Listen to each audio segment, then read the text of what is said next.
Greetings, citizens, and welcome to Unknown. I'm Jason McClellan. Thanks for hanging out with me. We're only a couple weeks away from the Roswell UFO Festival that takes place every year in Roswell, New Mexico, to commemorate the alleged crash of a UFO, or UFOs, in the desert outside of Roswell back in 1947. There hasn't been a tremendous amount of new information related to the Roswell incident to emerge in the past couple decades. Some, but not much. But by far, the most exciting recent activity is the research of Roswell resident Frank Kimbler.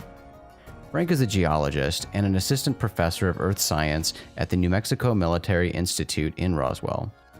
He spent considerable time searching the debris field, an area once covered with wreckage and debris from the alleged 1947 UFO crash. And he's found some pretty interesting artifacts. Again, Frank is a scientist, and he's actively looking to find out what exactly he found in the desert. He's had this material tested by labs, and the results so far have been pretty interesting to say the least. But more testing is needed before Frank is ready to come out and say something like, "The data supports the notion that this material was manufactured by intelligent extraterrestrials."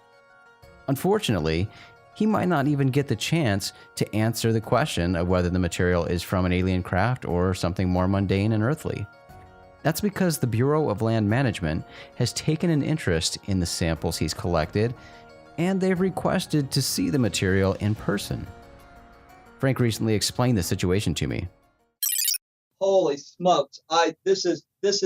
Jason, this is insane stuff. It really is. And this just happened? They just contacted you out of the blue? No, actually, it wasn't out of the blue.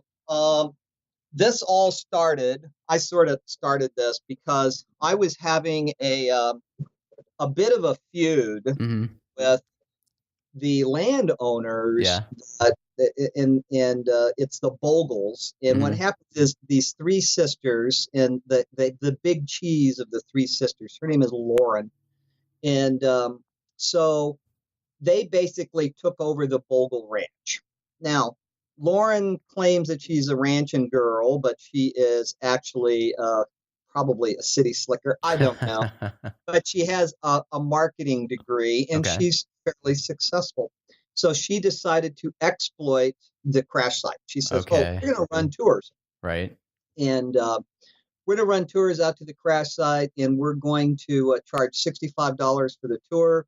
Right. And for the poor people, and then we're going to charge this huge amount for the rich people, and the VIP tour, and we're going to have metal detectors for them to rent. Wow. Well, I said, well, that sent up a red flag for me, and I'm going, commercialization of site.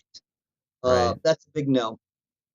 Don Schmidt found out about it, so he bitched and moaned to the BLM about them commercializing the site and not protecting the archaeological aspects of it. Yeah. And he must have rattled some cages because pretty soon Don Schmidt gets a telephone call from the BLM. And how do I know this? Because Don called me. Yeah. So Don Schmidt gets his telephone call from a lady by the name of Courtney. She's the archaeologist at the BLM here in the Roswell district office. So they told, basically not they, but she told Don that she sort of kind of threatened him with, you could go to jail, you could go to prison, we could fine you, all kinds of crap. That's what Don told me. Yeah. And then after that conversation,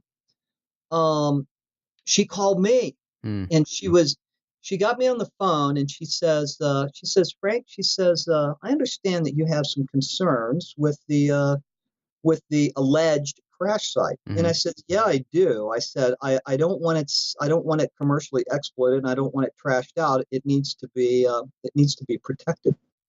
And she says, well, I can guarantee you that nobody is going to go after that site.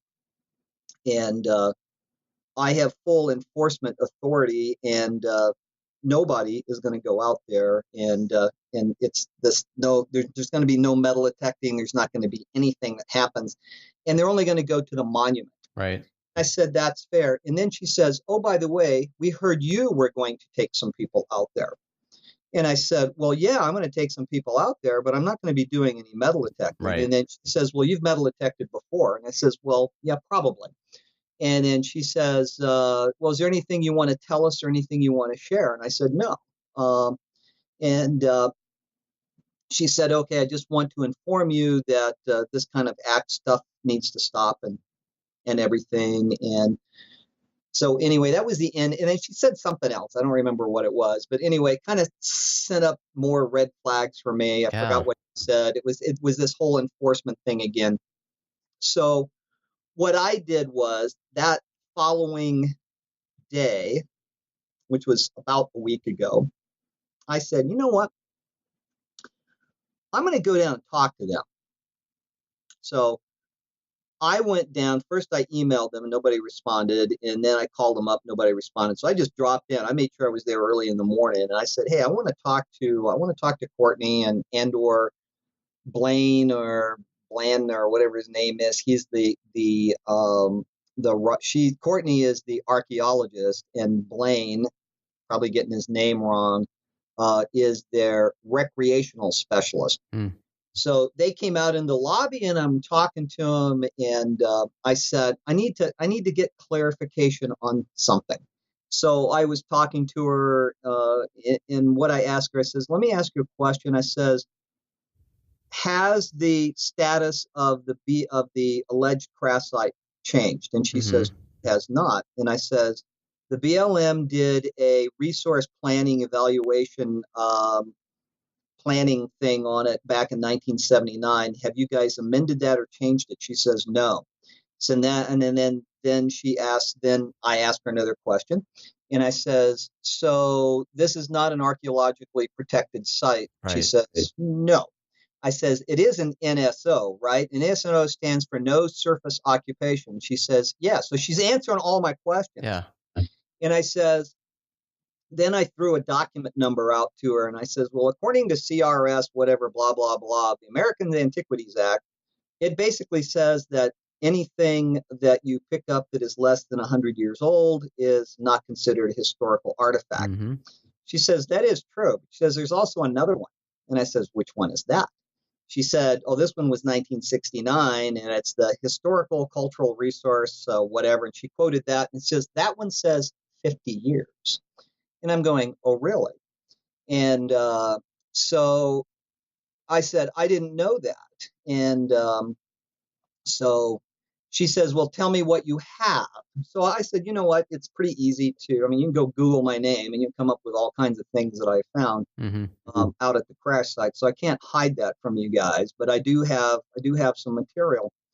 And she says, well, I need to run this by. Well, I also mentioned, I said, you know what?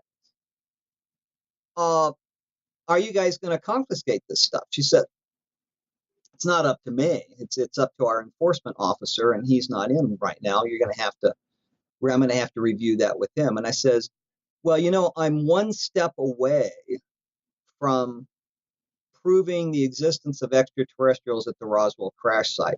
And I told her about the little 3% molybdenum that I had found, or not I found, but was found on a test that was done through the Smithsonian Institute, through their documentary.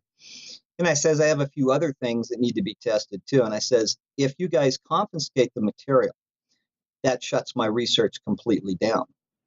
And then she said something, well, she says, I think that's probably the least of your worries right now. And I says, well, tell me what my worries are. And then she said, probably getting your permit, because I talked to her about getting a permit to do an actual scientific thing and such. So then she says, well, I'm going to have to run this by my enforcement officer. Now, I says, does this mean you're going to break my door down? And she says, no. She says, she was kind of small. She says, that requires a lot of paperwork to do that and to do a search warrant. And she says you seem to be pretty something like, you're nice or whatever, like, that's cordial kind of person. I says, no, I says, I'll abide by whatever you guys want. And she says, well, I don't want you to go back out there. And I says, no, I'm not going to go out there, and you have my word on that, and I will not go looking for things with the metal detector out there. And she says, okay. And I says, nor have I commercially exploited it in any way. And she says, I needed to hear that really bad. And she also said that the resource specialist, which was there as well, she said, and he needed to hear that. So that sort of ended the conversation. I thought this was a done deal because it was last. I didn't think she was going to do anymore. So I get this telephone call a couple of days ago. It says, hi, this is Courtney with BLM. And we want you to bring your artifacts in so our enforcement officer could look at it. And I said, okay, when? And she says, and I said, tomorrow. She says, no, Monday. How about 10:30, 10:15, 10:30?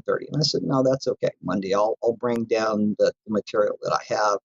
And that was the end of that. And then I'm going, okay, well, this could be a prelude to confiscation and or a fine. And it's kind of scared me. But I also emailed her a document, and this is what really irks me, because there is a document out there, and you can go out and Google this document. It's called Collecting on Public Land. That's the name, Collecting on Public Land, Bureau of Land Management. It's like the first thing that comes up in Google. You click on it, has this beautiful little pamphlet that pops up with a gecko lizard on it, and it says Collecting on Public Land, BLM, and it's from their website, but it's actually Nevada BLM, but other offices use it because I've seen it published elsewhere. This is the nicest one. And if you read through it, it gets down to a section that's called cultural artifacts and metal detecting. Jason, it clearly says in their own blasted document, as long as artifacts are less than 100 years old, you can collect them by using a metal detector. And according to that document, everything I've done is illegal. Right.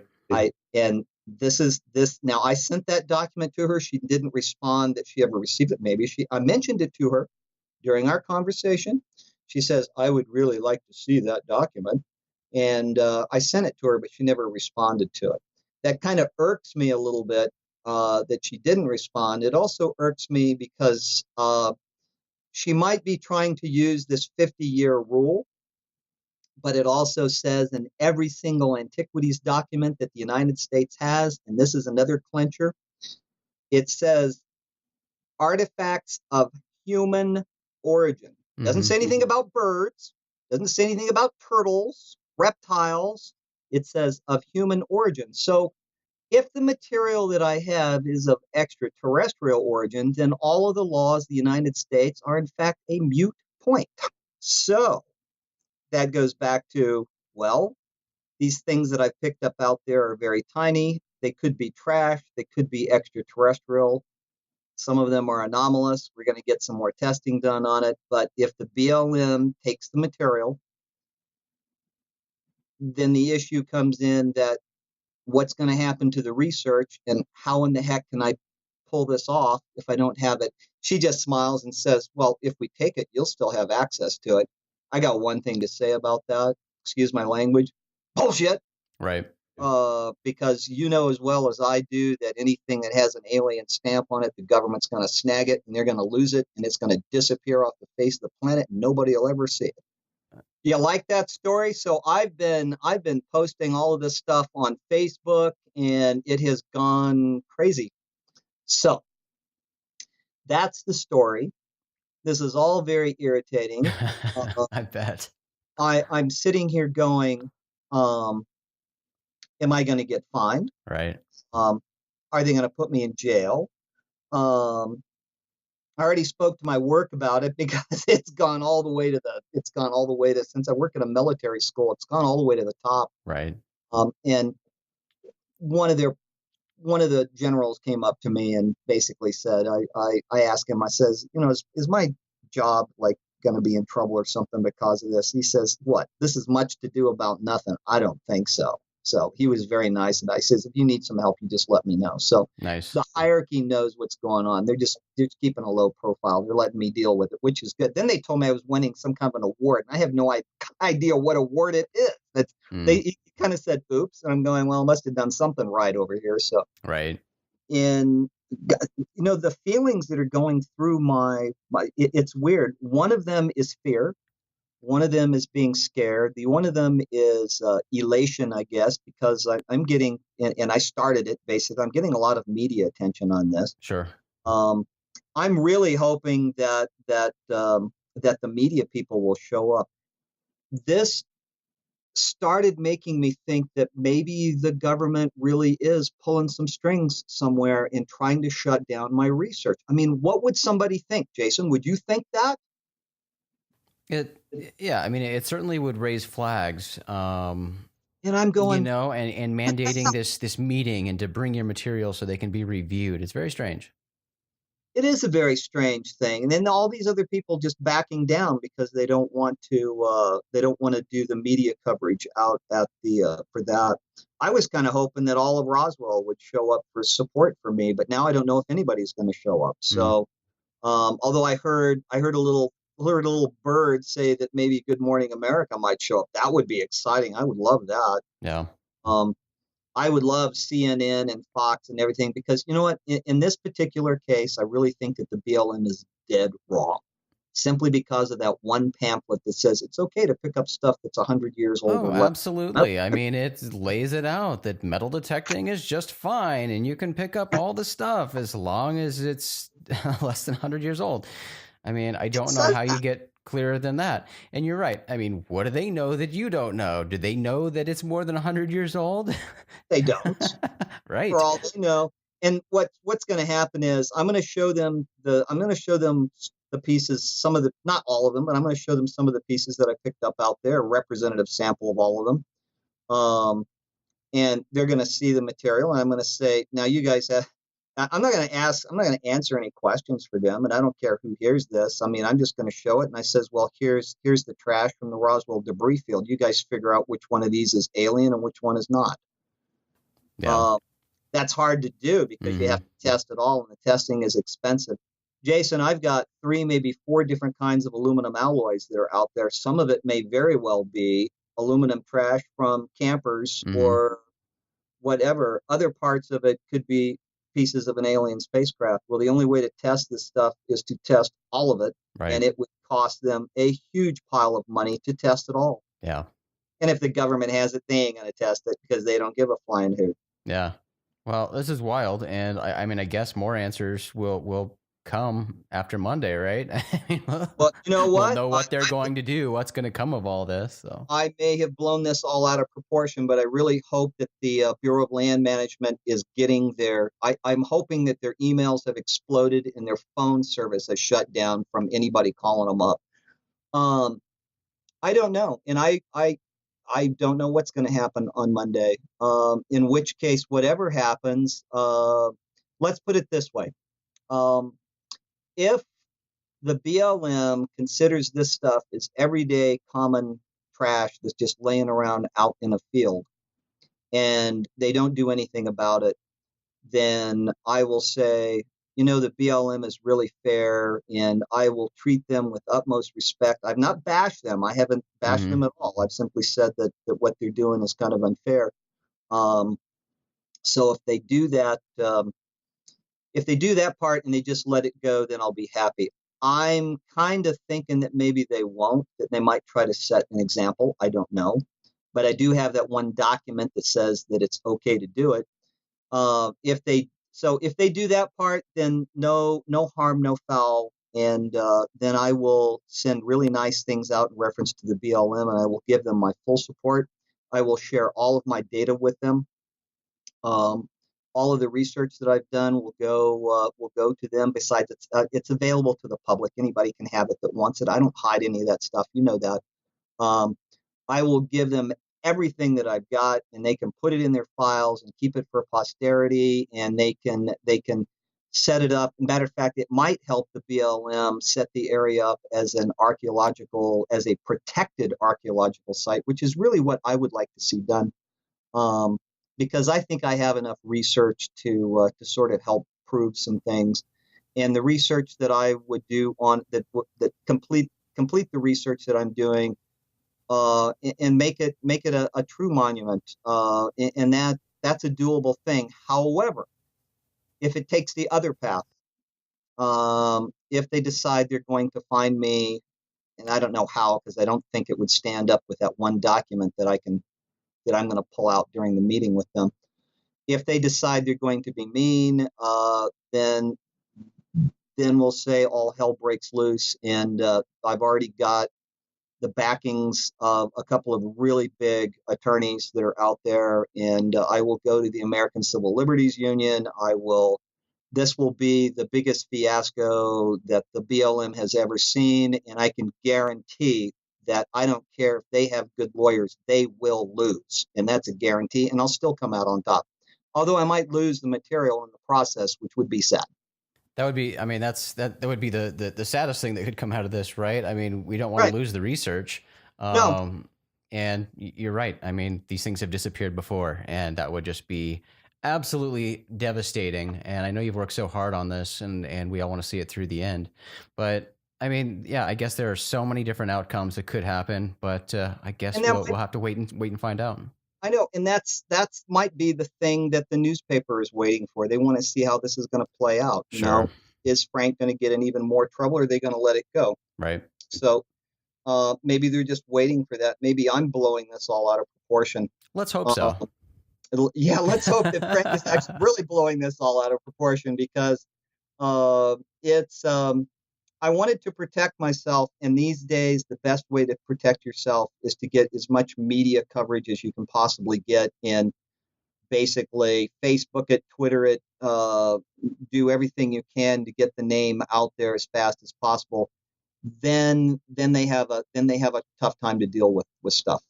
Then it makes them sort of kind of in a way look like the bad guys, and I don't want the Bureau of Land Management to look like the bad guys. And like I said, I will work with them and give them all the research I've got, but they need to let this go, so that I can either prove this stuff is trash or prove that it's extraterrestrial. And that's what they need to let me do. And I can't do it if the material is under their control. Right. And it would be nice if they would give you something more concrete than, well, maybe the reason that we want to see this stuff is because maybe something that a document from the 60s says. You know, Well, no, they need to be more direct with you with, the purpose of them pulling you in and the objections they have to anything that you've done. they've never demanded anything. This is voluntary. I mean, I don't have to go Yeah. down there, but I am a man of my word, and Right. I told them on the phone. I says, "Yeah, I'll bring the material down that I found out there, and I'll let your officer take a look at it." But they have to make that determination whether this stuff is worthwhile for them to pursue on whatever they use as their grounds, their 50-year rule for cultural artifacts, which I can't stand. You know what? This is funny, Jason. I know I'm rambling on, but gosh darn, the 50-year-old rule as a cultural artifact means that I'm 61, I can actually register myself as a historical cultural artifact. What do you think? Do you think I should do that? Well, you are to me, Frank. I could be a protected archaeological resource. You can't touch me, you can't arrest me because you don't have the proper curation facilities in order to take care of me because I'm a protected resource. I think that would be cool, and I think everybody that's older than 50 years old should make an application to that, and then they could probably never be put in prison because there's no way that they could curate you, to take care of you as a protected archaeological resource, which tells you how stupid some of the U.S. laws are. That's pretty funny. Yeah, you should do that, Frank. It's done. I urge everyone to do that that's older than 50 to register as an archaeological resource. Well, I'm sorry you're having to deal with this. It's so unfortunate, and I can't wait to hear what the resolution is. We'll If I find ever out. hear from you again, Frank. Well, yeah.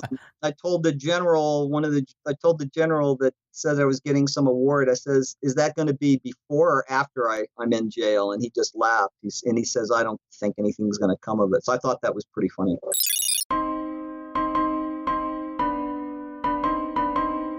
This is indeed an interesting development in Frank's research.